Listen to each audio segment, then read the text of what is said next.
Boa noite, que a graça e a paz do Senhor Jesus Cristo estejam sobre o meu e sobre o seu coração. Hoje é um dia muito especial. Hoje é o dia 20 do mês de dezembro do ano de 2020.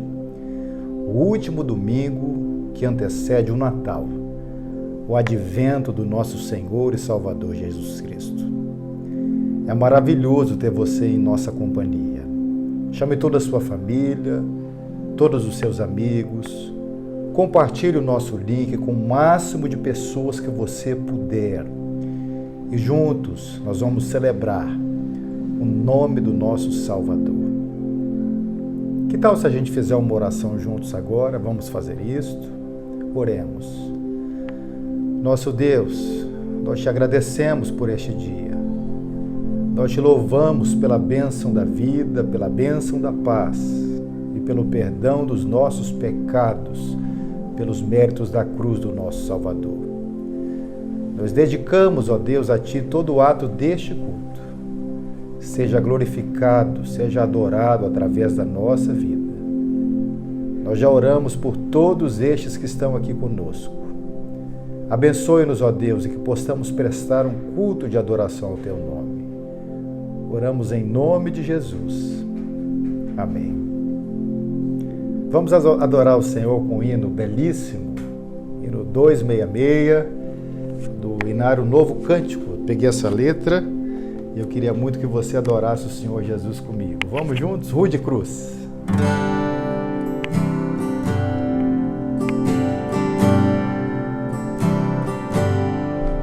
Rude cruz se erigiu, dela o dia fugiu, como emblema de vergonha e dor. Mas eu sei que na cruz, nesse dia, Jesus deu a vida por mim, pecador. Sim, eu amo a mensagem da cruz. Seu triunfo, meu gozo será. Pois um dia, em lugar de uma cruz, a coroa Jesus me dará. Desde a glória dos céus, o Cordeiro de Deus ao Calvário humilhante baixou. Nessa cruz para mim há mistério sem fim, porque nela Jesus me salvou. Sim, eu amo a mensagem da cruz. Seu triunfo, meu gozo será. Pois um dia, em lugar de uma cruz, a coroa Jesus me dará. Nessa cruz padeceu, desprezado morreu, meu Jesus para dar-me perdão.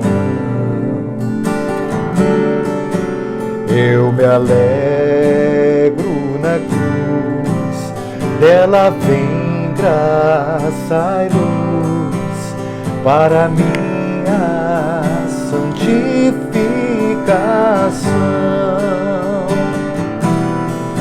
Sim, eu amo a mensagem da cruz. Seu triunfo, meu gozo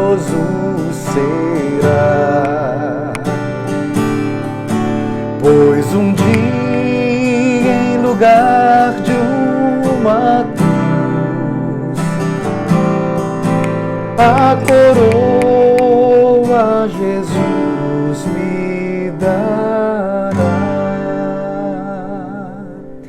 Esta é a certeza que temos, de que o Senhor vai nos dar uma coroa de glória, uma coroa de vitória, para todos que labutaram nessa vida e que venceram não pelos seus próprios méritos, mas pelos méritos de Cristo Jesus. Nesse momento, gostaria que você abrisse comigo a Palavra de Deus, o melhor livro do mundo, palavra inspirada pelo Espírito de Deus. No Evangelho segundo escreveu Lucas, capítulo de número 2. Lucas, capítulo de número 2. É um hino belíssimo. É uma oração cantada de Maria, a mãe do nosso Salvador. E neste domingo que antecede o Natal, eu gostaria de trazer para vocês o canto da alma dessa jovem mãe, escolhida entre todas as mulheres para ser a mãe do Salvador do mundo. Diz assim a palavra de Deus em Lucas capítulo 1, a partir do versículo 46. Então Maria disse: a minha alma engrandece ao Senhor, e o meu espírito se alegrou em Deus, meu Salvador, porque Ele atentou para a humildade da sua serva, pois desde agora todas as gerações me considerarão bem-aventurada ou feliz. Porque o poderoso me fez grandes coisas. Santo é o seu nome. A sua misericórdia vai de geração em geração. Sobre os que o temem agiu com um braço valorosamente. Dispersou os que de coração alimentavam pensamentos soberbos. Derrubou dos tronos os poderosos e exaltou os humildes. Encheu de bens os famintos e despediu vazios os ricos. Amparou Israel, seu servo, a fim de lembrar-se da sua misericórdia a favor de Abraão e de sua descendência para sempre, como havia prometido aos nossos pais. O verso 56 diz: Maria permaneceu cerca de 3 meses com Isabel e voltou para casa. Gente, o que está acontecendo aqui é um cântico de vitória que não pertence somente à mãe do Salvador, mas pertence ou repousa sobre todos aqueles, assim como eu e você, comprados não pelo nosso próprio mérito, não pela nossa boa ação, mas pelo mérito, pelo poder e pela ação salvadora do único Filho de Deus na cruz do Calvário. Deste belíssimo cântico eu quero extrair algumas considerações. E a primeira consideração que eu quero extrair é sobre a nossa atitude em relação ao Salvador. Como tem sido a sua atitude e a minha em relação ao nosso Salvador? Será que temos nos esquecido dele? Será que temos deixado de glorificá-lo, de magnificá-lo, de adorá-lo e de bendizê-lo, assim como Deus requer de nós? Há um cântico que se tornou um hino para nós, que é o que estou fazendo se sou cristão. Aqui nós vemos, em primeiro lugar, a atitude de Maria em relação ao seu filho, o Salvador do mundo. Em primeiro lugar, é uma atitude de engrandecimento. Ela engrandece a Deus, a Jesus Cristo. Em momento algum ela atribui mérito em si mesma. Em momento algum ela evoca para si alguma capacidade sobre-humana, divina. Pelo contrário, a mãe do Salvador nos dá uma lição tremenda e preciosa de humildade, ao engrandecer aquele que é, que era e que sempre será, a saber, Jesus Cristo, o unigênito do Pai. Semelhantemente a Maria, nós também temos que engrandecer a Deus. E como nós fazemos isso? Nós engrandecemos a Deus quando nós identificamos o nosso próprio lugar, no tempo e no espaço. E você me perguntaria qual é o meu lugar, e eu te respondo, o meu e o seu lugar é um lugar culposo. O salmista disse que em pecado me concebeu minha mãe. Não há mérito algum em nós. Paulo, escrevendo a sua carta, diz que não há quem faça o bem e que não há nenhum justo sequer, porque todos pecaram. O nosso lugar é um lugar de separação de Deus. É um lugar de opróbrio.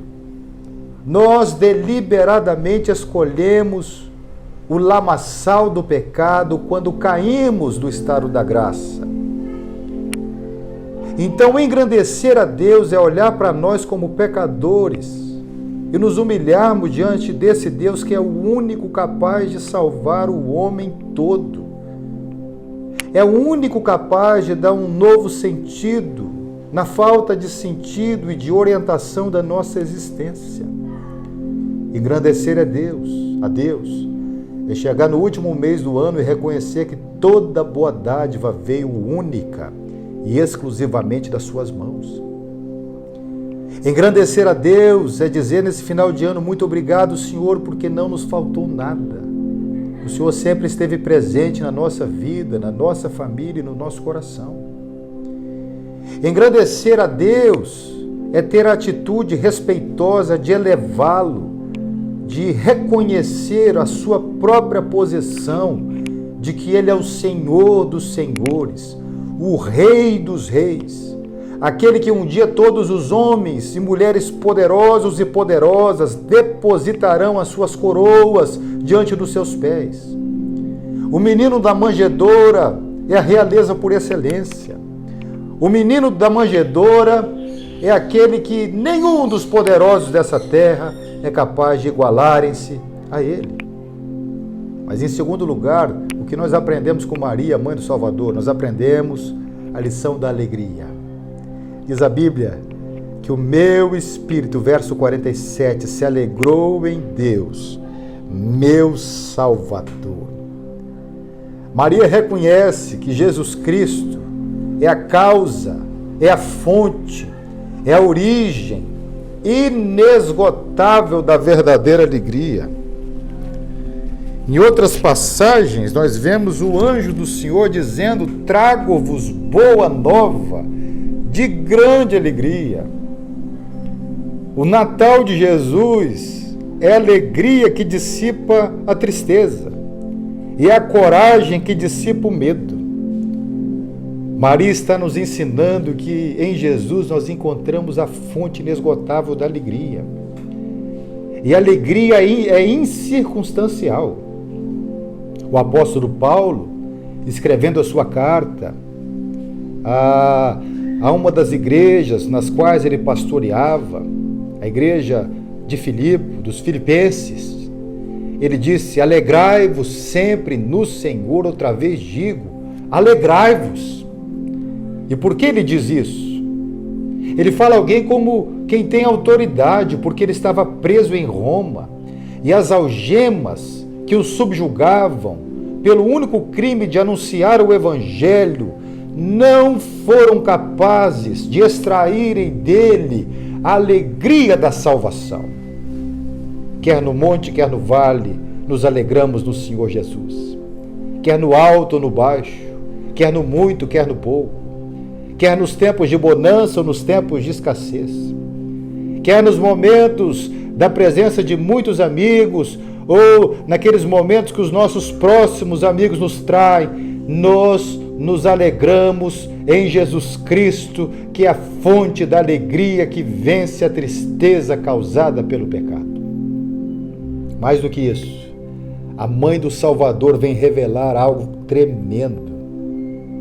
Ela diz: nós nos alegramos em Deus.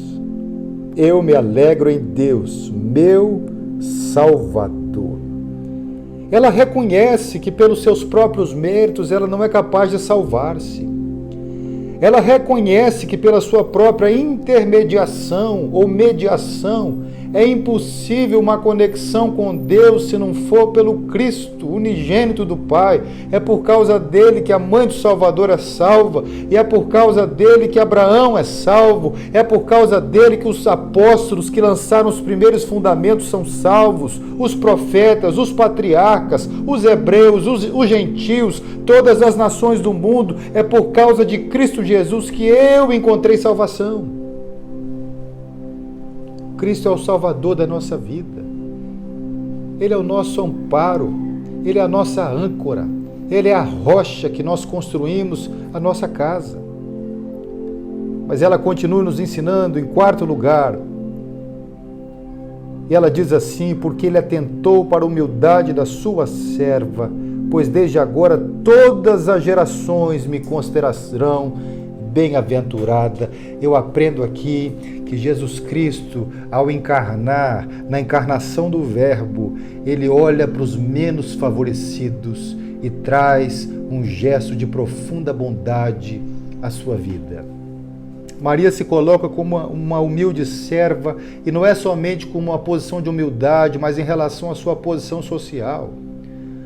O seu marido, José, era um carpinteiro, certamente um construtor de casa, de utensílios preciosos. Mas ela sabia do seu lugar na sociedade, não era um lugar de riquezas, não era um lugar de acúmulo. Pelo contrário, Jesus Cristo nasceu dos menos favorecidos, dos mais doídos, dos mais machucados. Foi aos pastores que ele apareceu primeiro, que os anjos falaram sobre a chegada do Messias. Não foi no templo religioso, não foi para os fariseus, não foi para os essênios, não foi para os religiosos daquele tempo, mas foi para os pastores humildes que estavam à parte do templo. É curioso que também na crucificação de Cristo, Jesus Cristo tem que sair da cidade para ser crucificado. Ele é o Deus dos de dentro, mas Ele também é o Deus dos de fora. Ele é o Deus daqueles que se achavam religiosos, mas Ele também é o Deus daqueles que eram chamados de inimigos da cruz. Maria continua dizendo: santo é o seu nome, versículo 49. Ela revela quem é Deus, e nós precisamos reconhecer a santidade de Deus. E quando ela revela isso, ela está dizendo que se não fosse os méritos do Filho, jamais nós poderíamos nos aproximarmos novamente desta relação de santidade com Deus, porque o pecado trouxe uma separação entre o homem caído e Deus, mas pelos méritos do Filho, que é a ponte que reconcilia-nos com o Pai, nós voltamos a um estado de santidade. Ela continua no verso 51, ele quebrou o braço daqueles que se achavam fortes.